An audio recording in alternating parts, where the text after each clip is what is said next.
Good morning from the Berry Patch, and it is time for this morning's reading. And today's reading comes from 2 Timothy verses 6 through 8. The full reading is 6 through 14, but I'm going to give you a taste and let you dig into it yourself.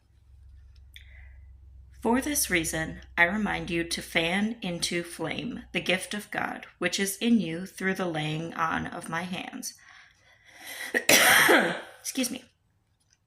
For the Spirit God gave us does not make us timid, but gives us power, love, and self-discipline.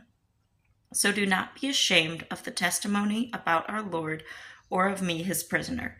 Rather, join with me in suffering for the gospel by the power of God.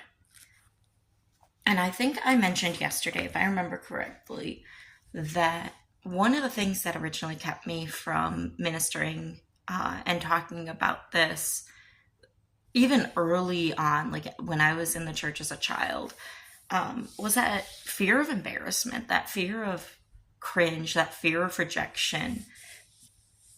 I didn't want to sit there and have people be like, "Ooh," that I was genuinely scared of that. But honestly, like I've always said, this is something to be excited about. This is something to be happy about. This is something that I want to share now. And I've even on here had people comment, it doesn't happen often. I think it's maybe happened 2 or 3 times, but people comment in a way that's sarcastic or not flattering, or, just it's disheartening. But at the same time, it's like, okay, like if this is the worst that I get for speaking up about something that I feel passionate about and I believe in, goodness gracious, am I getting off easy?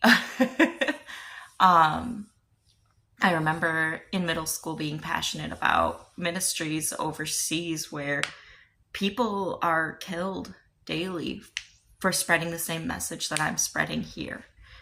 And I feel very fortunate to live in the world that I live in, where I can freely express my opinion on the matter. And the most I might get is a couple of people, "Stay in your lane.